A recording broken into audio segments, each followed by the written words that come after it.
Seems like this preaching Hanar and this CSEC officer are having a disagreement. Yes, those are the Hanar. Basically, giant jellyfish type things. They're kind of weird. Let's see what's going on here and if we might be able to help. After all, this is still an RPG, and the first rule of RPGs is help everyone and everything, because you might get money or XP for it. That Hanar refuses to listen to reason. Why can't it act in an orderly and lawful manner? Let's find out what the problem is here. I don't think we actually have enough information to make either of these other two claims. Are there laws being broken here? I am not unreasonable. The Hanar is free to spew its nonsense once it purchases an evangelical permit. Okay, so apparently you need a permit to preach here. Sounds needlessly bureaucratic, but anyway. So if the Hanar gets a permit, it's allowed to preach? No. Registered evangelicals must follow regulations. There are specific areas where preaching is legal. Failure to follow the regulations results in the forfeiture of the license. So, let me get this straight. You want him to get a permit, and then when he continues to try and preach here, you'll forfeit it. Again, needlessly bureaucratic. Why don't you just arrest the Hanar? I could arrest the jelly, but my superior has requested that I find a solution that does not anger the Hanar. The Hanar become vocal when they feel their religious beliefs are being suppressed. Which is impressive, considering they don't have mouths. Also jelly? That's kind of racist. What's the purpose behind the evangelical permits?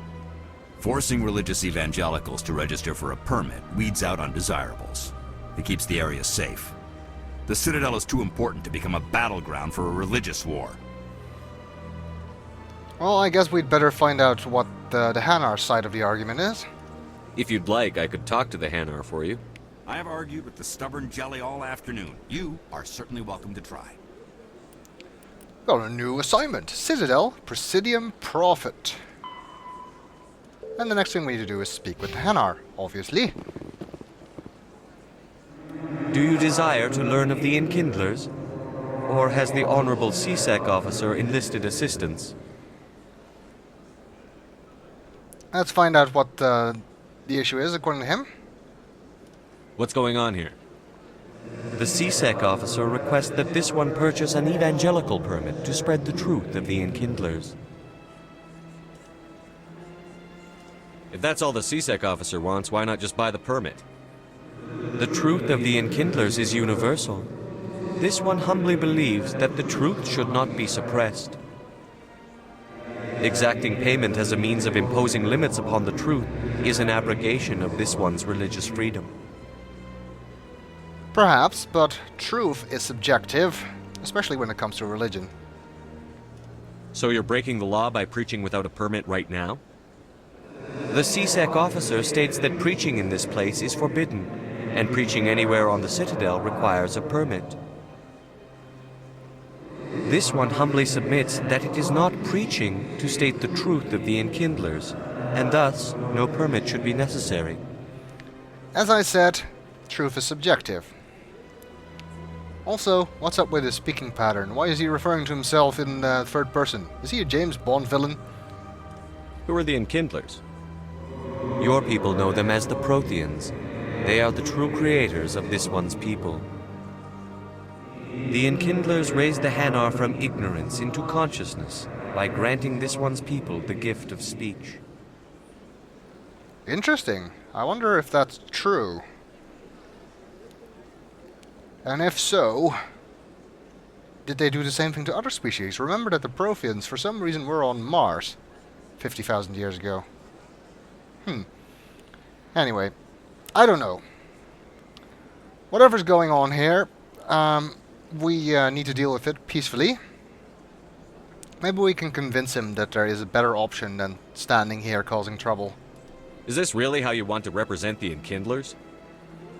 The truth of the Enkindlers must be made known. They gave the Hanar language and gave the universe the mass relays. This one only wishes to spread the truth to any who will listen, There is no intent to cause trouble. Oh, it looks like I do not yet have enough charm or intimidate skill to solve this the way I want to. Fortunately, this particular mission you can just walk away and do it later. I'll be back. This one will continue to spread its message. They'll just continue arguing here. And we have an option to resolve the dispute. But in order to do so, I will need sufficient charm points to be able to use the charm option in the dialogue, or alternatively, intimidate points. But like I said, since I'm playing predominantly Paragon, I will be using some Renegade options, so I will be getting some Renegade points later on. I don't have any right now, by the looks of it. But I will need more charm points before I can do this. And to do that, I first need to have more points available, because right now I cannot actually allocate more points to charm, even if I had points, which I don't. Which simply means we need to do some more stuff, level up, get more points, and then we will be able to resolve this dispute the way I want it. You can actually also resolve it without using either option, I think, but you will gain less experience and less Paragon or Renegade points for doing so. And here's another keeper.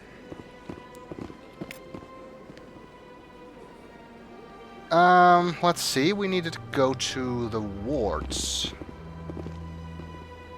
Well, isn't that convenient? It's almost as if I knew it was this direction. The elevator at the end of this hallway leads to the wards. There you will find Cora's Den, Flux, the markets, and the medical center. Interesting.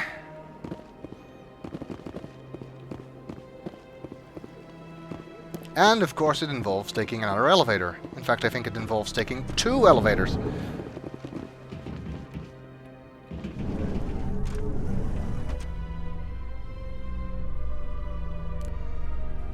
Let's see what they talk about How now. you holding up, Lieutenant? Not too bad. No headaches worth mentioning lately. Maybe I'm getting used to the strain. Maybe you've just got a good stress release. I know that knocking the geth on their synthetic asses gets rid of my headaches. That's one way of looking at it. I don't use Caden much on missions. I think he's not all that interesting as a character. I apologize to any Caden fans who might be in my audience, but that's the truth. I do think that Ashley and Caden have some of the most interesting elevator dialogue.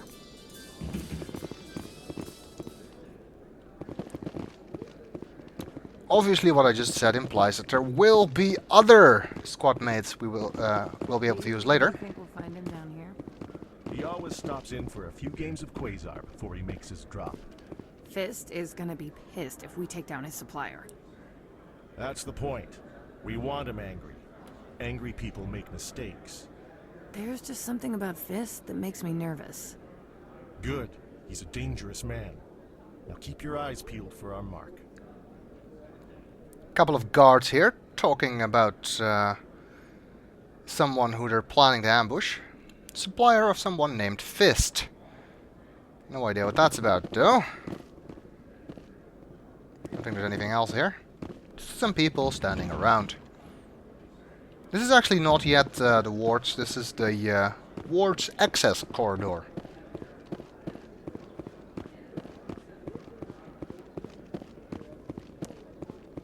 And what do you know? Another keeper.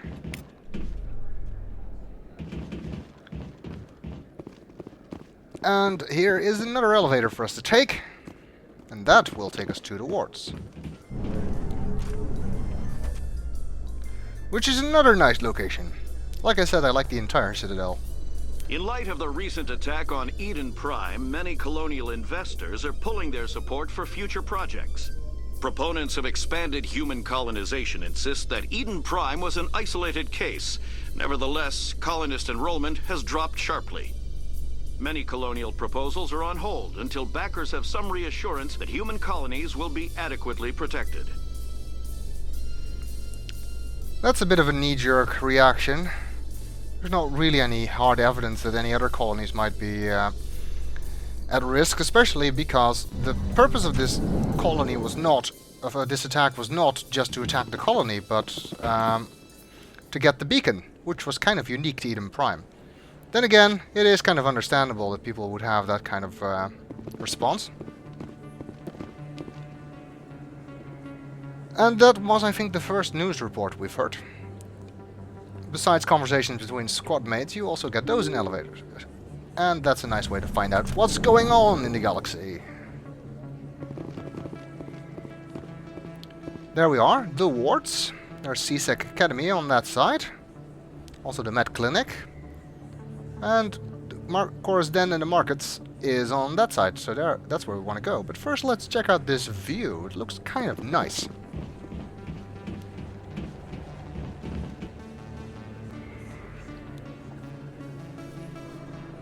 Impressive. Big place. That your professional opinion, sir? This isn't a station. It's a city. There must be millions here. It can't be possible to track everyone coming and going. This makes Jump Zero look like a porta-john, and it's the largest deep space station the Alliance has. Jump Zero is big, but this is a whole nother scale. Look at the ward arms. How do they keep all that mass from flying apart? Yeah, kind of makes you feel insignificant, doesn't it? The council represents more races than I thought. No wonder they're careful with newcomers. They probably just want to keep everything running. It has to be hard keeping all these cultures working together. Or maybe they just don't like humans. What's not to like? What a piece of work is man, after all. Why not? We've got oceans, beautiful women, this emotion called love. According to the old vids, we have everything they want. If you expect to get me in a tinfoil miniskirt and thigh-high boots, I want dinner first. Sir. That will be enough, Chief. Some nice references to like 40s and 50s B sci-fi movies there, where it was kind of common for aliens to invade Earth because they wanted to know about this emotion called love or whatever. For some reason, in a lot of sci-fi movies, humans are the only species capable of that particular emotion. Thank God we grew out of that particular phase of sci-fi writing. At ease, Lieutenant. I can't see her in a skirt anyway. Damn straight you can't. Ready to move out, sir. Let's forget this conversation ever happened, please. Yeah, I don't know. Ashley in a skirt, probably not going to happen. Then again, considering some of the appearance concepts I've seen for Mass Effect 3 for Ashley. Anyway, forget about it. What we're actually looking at here is one of the arms of the Citadel. These are the wards, so this actually extends all the way out. The Presidium is the ring at the end, and the arms are attached to it, so we can see one of them right in front of us and a couple of others up there. You can see the whole circle as well, as long as the giant lens flare isn't in the way. So this really is a very, very big place. We're seeing only the tiniest fraction of it during this game. Commander Shepard? Excuse me, Commander Shepard! I guess this Emily Wong person wants our attention. Let's see what she wants. I'm Emily Wong. I'm an investigative journalist working here on the Citadel. Could I have a moment of your time? A journalist? What for? What do you need? I've been hunting for evidence of corruption and organized crime on the Citadel, but there are places I can't go. I was hoping you might share anything you find during your own investigation. I can make it worth your time. What does she want from us, particularly? How do you know that my investigation is going to uncover anything you need? You wouldn't be investigating if it weren't big. And if it's big, it's something I'd like to hear about. You've got to have access to better sources. Why contact me? I'm using every source I can find, but I think I've got a better shot with you. I've read your file. If anyone is going to uncover corruption here, it's the hero of the Skillian Blitz. I see our fame precedes us, as usual. How do you know I'm investigating anything here on the Citadel? I'm a good journalist, Commander Shepard. Word gets around. Well, I don't see any harm in giving her anything if we find anything of interest. Sounds like a good cause. If I find any information, it's yours. Thank you, Commander. You won't regret it.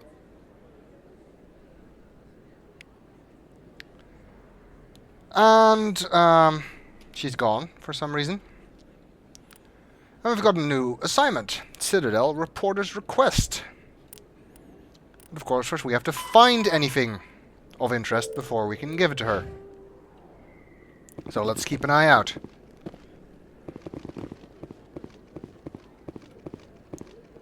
I really like the view here. Anyway. Cora's Den is apparently this way. Flux is up those stairs. Which is another entertainment place.